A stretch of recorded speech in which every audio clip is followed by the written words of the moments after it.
Hey Waffle Gang, I do hope you are well. My name is Mark and today we're checking out some more Reddit stories, and if you do love a Reddit story, why not consider hitting that like, subscribe, maybe that notification bell too, and let's crack on with today's first story.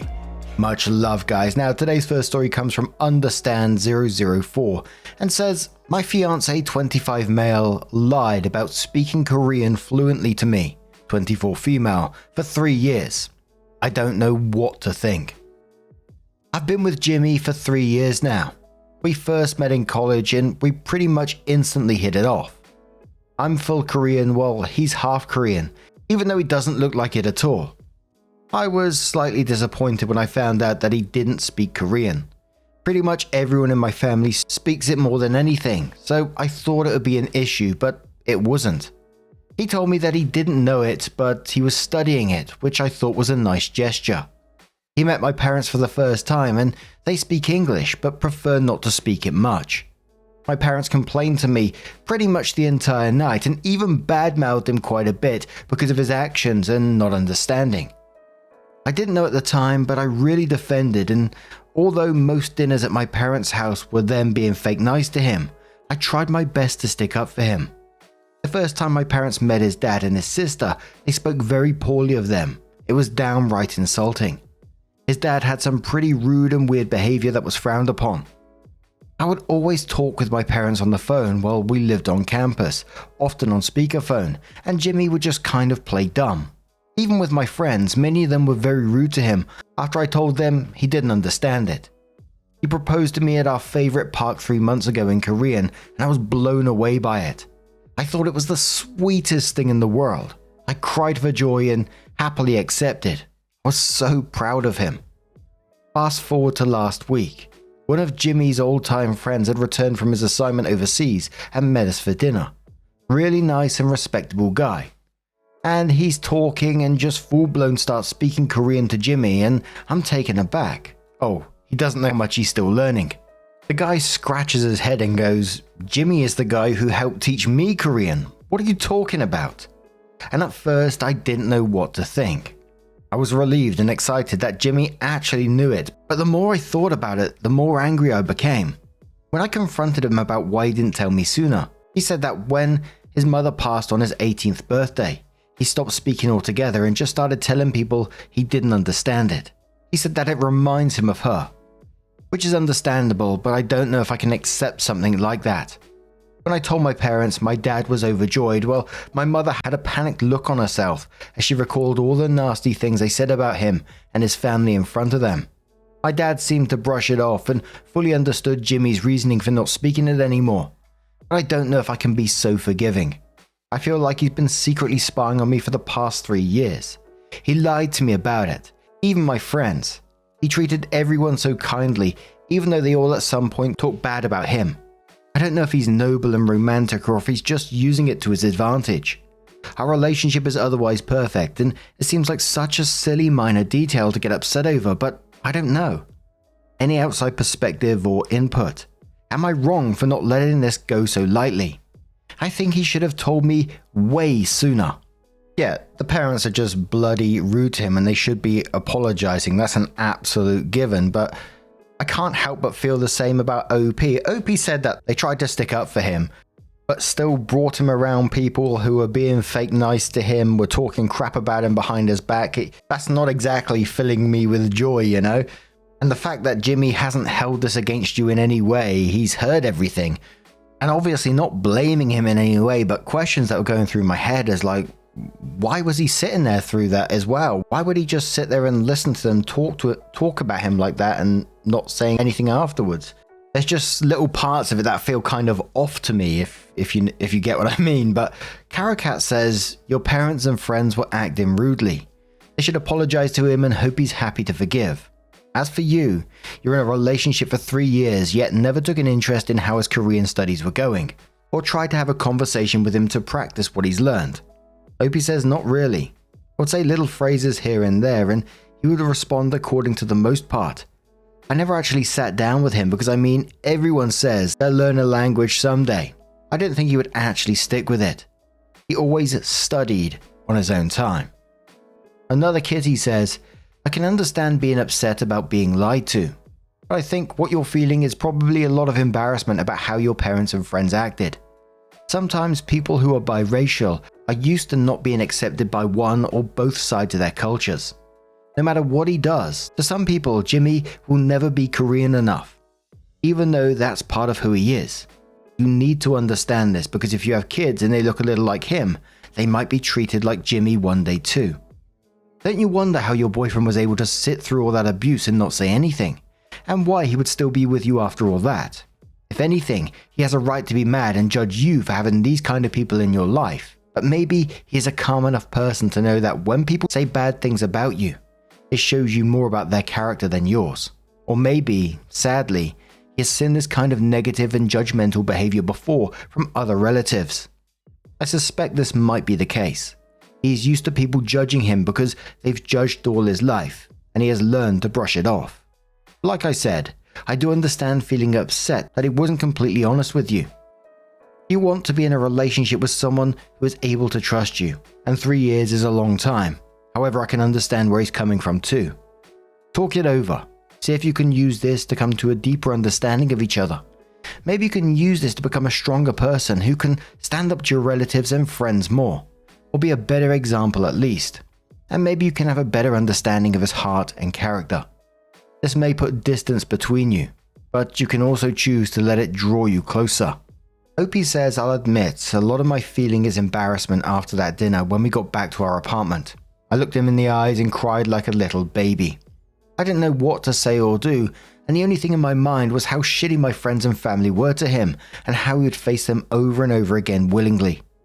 You make good points, and I do think I'm being selfish trying to make this about me. It should be about him or us. I want to see it in a positive way and use it to bring us closer. I guess I'm just like my parents when I say I have this small doubt in the back of my mind, preventing me from doing so wholeheartedly. So OP did come in with her update and says, first, I want to say that I admit I was totally wrong for trying to make this about me. And I realized my parents and friends, as well as myself, were all horrible people, which I agree with. I spoke with Jimmy same day I posted the thread. I actually invited him over to my parents' place for dinner, but before that I stopped by his parents' house to apologize to him, his dad and his younger sister for everything because I felt so embarrassed and horrible. I apologized profusely to his dad, who did nothing but laugh. His dad was beyond understanding and actually spoke Korean quite well himself. He actually laughed, saying that he understands why my parents were the way they are. He even told me about the story of when he first met Jimmy's mum's parents in Korea and how much she warned him about their behavior. He said that she explained it to him and he understood and was able to respect where their concerns were coming from in terms of wanting to preserve their language or their heritage. He told me it started off rocky, but they shut up so fast when he surprised them and spoke it fluently. He said his relationship with her parents is now stronger than ever, especially since she passed away, and he calls them twice a week just to chat. He said that when he heard that I stuck up for Jimmy, he was proud of me, even though he never said anything. Jimmy's sister, she's only 12 but is super sweet and mature for her age. She said that when Jimmy started dating me was the day he started teaching and talking to her in Korean again. It was really precious the way she described it. His dad teaches and talks to her as well, but she really likes when Jimmy does it. As for Jimmy and I, we've been working together to resolve our communication issues and we've spent a lot of time talking about us. I admitted all my concerns and he addressed them one by one and told me exactly what I needed to hear. He apologized for keeping it from me for so long and told me that he didn't do it maliciously. He just didn't want to associate Korean with the negativity that my parents and friends brought, which I find extremely understandable. He said he regarded the language as something pure that him and his mother often shared together, that he didn't want to engage in with my parents and friends. He admitted that it probably sounded silly, but I understood him on an emotional level. He told me how close him and his mum were. We'd never talked this in depth about it before, and I cried like a little baby because I could tell how much he loved and missed her. He told me that she always teased and warned him about the complications of marrying a full-blood Korean while he was a teenager, and he didn't truly understand until he met my parents and friends. I even found out that Jimmy was born and lived in Korea for 12 years. I feel like our relationship is stronger than ever. My doubts and worries are gone, and we're going to be a lot more open with one another. I'm ashamed I ever tried to doubt him. He's been speaking Korean to me a lot more exclusively since I've apologized to him. Most probably won't understand, but he took me to see his mother's grave, and it was probably one of the most touching moments I've ever had with him. I was kneeling beside him listening as he told her about me. Basically, how he knew he had found the person he would make new memories with, and how he'd have to go back on a promise. I don't think I've cried so much in my life. I couldn't even stop. We had dinner with my parents on Tuesday, and Jimmy spoke to them in Korean for the first time, and my parents apologized for their tongue. I think I didn't make it as clear as I should in my original post, but after I defended him, they cut back significantly. Jimmy apologized for their years of disappointment, teasing them for their original concerns. He told them a little about his mum, and when he told them his mother's maiden name, my father's eyes lit up. He didn't really go into detail, but he thinks he might have known her family. It made him extremely chatty and open. I've never seen my father so excited to talk to someone before in my life. Jimmy also brought up that his family are planning a trip to Korea this summer, and he offered to pay for all of us to come with them. My parents haven't been back in years, and they happily accepted his offer. Jimmy is wonderful, really. I'm lucky to have him, and I'll never let him go. Thanks for the advice. An edit. Jimmy's apology to my parents for years of disappointment was in a joking manner, not something sincere. It was meant as a joke, and everyone laughed about it. Sort of like breaking ice or easing the tension in the room. One of the top commenters on the update said, "This is all fine and good, but still your parents and friends who talk shit are pretty bad. Luckily your fiance is actually Korean enough and we don't need to belittle him to his face." Opie says, "My parents and friends are very bad for talking shit in Korean when they thought he couldn't understand. I realized the magnitude of their actions, and I've even told Jimmy that if he wanted us, or just himself, to go low contact with them, then I would totally support and understand." I think my first post exaggerated the number of times they did, and after I defended him the first time, they cut back significantly. If Jimmy is willing and able to forgive them, I'm just going to leave it at that. No point in me forcing an issue that he doesn't seem concerned over. He's a much better person than myself for sure, because I would hold it against them. But Jimmy values family bonds quite highly, and he wants to have a relationship with my parents, and he wants me to keep a good relationship with them as well. As for my friends, I'll be cutting many of them out of my life. Donnie says, "I'm sorry, but I have to ask. How is Jimmy so forgiving of your parents? It seems like they were being downright shitbags to him for absolutely no reason. Is that the custom or something? Don't speak our language, but just talk shit behind your back." Opie replied by quoting a section from someone saying, "I'm surprised Jimmy could forgive your parents, but he's a better man than I am.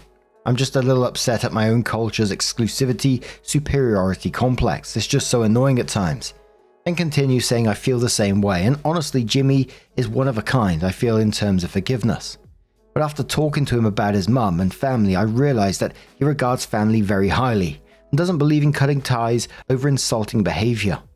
He told me that his grandparents are guilty of this superiority exclusivity complex that my parents seem to have had. All I can say is that we'll try our best to break this cycle, at least with our direct families. And I'll teach my future kids the importance of respect regardless of appearance or race or tongue." And one more comment about this post from Chippy Chopper, who says, "People thinking Jimmy lost out here. No. From an East Asian cultural perspective, it sounds like he had a flawless victory. The fact that the Korean parents apologized to him and ultimately lost face for being caught out bitching. The fact that he is so gracious and offering to bring them to Korea with his family. That just rubs it in even more because they know that his father then also knew what they said. So there will be this unspoken shame still resting on them the whole time. It's actually perfect." And there was a few comments like that, the old kill him with kindness kind of thing, and shaming them, and they're always going to feel this way for what they've done. Because obviously, as always, I'm on the outside, I'm reading a very small part of someone's story. I don't know the intricacies of that family, but to me, like, I was with some of those other comments, I was like, damn, Jimmy's more forgiving than most people there. Those parents should feel very lucky that he is forgiving. Because if I heard that someone was talking shit about behind my back like that, I wouldn't be able to look at that person the same way again. And it's as simple as that, really. And I wouldn't particularly want to be around that person. But how would you feel? Would you be like Jimmy? Let us know your thoughts down in the comments below. And let's move on to another story. And our next story comes from the Petty Revenge subreddit. It's from Psytrance Dude, who says, "Steal my table? Enjoy paying my bill." So, many years ago, I was at a popular bar in my home city during a Saturday afternoon. I was sitting at a bench table on my own, enjoying my beer and burger alone and enjoying myself. Now it gets fairly busy and sharing tables isn't uncommon. A guy and his two mates asked to sit with me while they wait for another table. As it's a sports bar, I was chilled. He and his mates sat down and I thought that was that. Next thing I know, the other table leaves, and instead of the three of them moving to that table, 10 of his friends arrive. He asks me to leave. I said no, as I was there to watch an international rugby game. So now I'm squashed at this table. Let's call this table 21 going forward. So I didn't move and the guys kept on getting more drunk and ordered food, etc. I walked to the bar to get myself a drink and the barman says, "Which table?" I said table 21. Every time a waiter ordered for them, I would grab the waiter and say, "Did you get the XYZ drink or the ABC steak?" which they added on, thinking it was for the table but actually for me. The game and festivities went on for 7 hours. I ordered 7 drinks, 3 starters and had an extra main. For the sake of comparison, I only paid $20. The stuff I ordered was $50 on top of what I paid. Eventually, go get my bill, my table's bill, original table, and saw my first drink and burger on it. I pay it and go home. TLDR, steal my table, I'll make you pay for it. Table pirates, man, I've seen that kind of shenanigans before. Once I ordered a boxing match at home and I was watching it and it got cut off, and luckily I live just across the road from a pub, so I thought, quick, I'll be double quick, run across the pub, watch the boxing, have a beer, come home. So I went across the pub and it was fairly busy Friday night, but I managed to bag this little table with 3 seats around it. I sat at this table. A couple of guys came over, much like this situation, asked if they could sit down as well. I was like, yeah, I'm just sat here by myself as long as you don't mind me sitting here. They was absolutely cool with it. They sat around, turned the chairs around and was watching the TV exactly the same as me. All very chill. And then all their friends started gathering around. So much so, that I couldn't see because there was a crowd of people around them. Tapped a guy to my left and said, "Come on, man, this ain't really on, is it? They're sort of blocking my view and you've invited them all around here." And he went, "Yeah, but what can I do?" Well, anyway, they was in and out having cigarettes as the boxing was going on, in between rounds and all this sort of stuff. So whilst they was all out on one of their cigarette breaks during a round, I saw a couple of the old locals from the pub, which I do know, and one of them used to live in the area that I lived in when I was younger, but he was one of the older generation. I said, come and sit in these seats for a second, will you? And they was looking for a seat anyway, so it was perfect. He invited his mate along, took over those seats. They all came back in about 5 minutes later and they all just stood at the bar. They didn't say a bloody bean. Obviously, I didn't make much eye contact with them after that, but I was sort of silently chuckling to myself in an evil way. Yeah, a bit like that, actually. And I like investigating other subreddits once in a while. And seeing as we're in the Petty Revenge subreddit, I saw a fart-based story. So I'm going to warn you now. I don't know the contents of the story as yet, but if you're eating, you might want to just turn off the video podcast right now because, we're talking farts here. But this is from Human Meat Product from the Petty Revenge subreddit, titled, "My alcoholic roommate never cleans, so I fart in her room." So, I'm currently living with an alcoholic roommate, and she never cleans any common areas of the house. The only chore she does are dishes. I have to rewash all of them anyway because there's always still crusted food on everything, and taking out the trash when it gets to the point of overflowing. She leaves empty toilet rolls and tampons on the floor of the bathroom. She has drunkenly tipped over glasses on the living room floor, not noticed, and just left them there overnight on multiple occasions. One night she was drunk/sleepwalking, mistook my room for the bathroom, and I awoke from a dead sleep at 2 a.m. to her pissing on my carpet. After doing that, she gave a half-assed sorry, helped clean it for maybe 2 minutes before going back to bed. Yes, I had to scrub my carpet clean of this other girl's piss at 3 a.m. And on top of that, had to go through the trouble of renting a carpet shampooer to get it the rest of the way clean. She has had her boyfriend over almost every night, and I'm 99% sure it's because she's avoiding a confrontation with me about a lack of contribution around the house. I get 1 day off a week, and since I'm the only one cleaning, I usually have to use this day to catch up on chores. So I deep clean the house, make everything smell real nice, light a few candles, open the windows, Clorox in the drains, the works. I then make myself protein cookie dough, which is a great recovery after a long day of cleaning. But the downside of this dish is that it gives me nostril burning gas.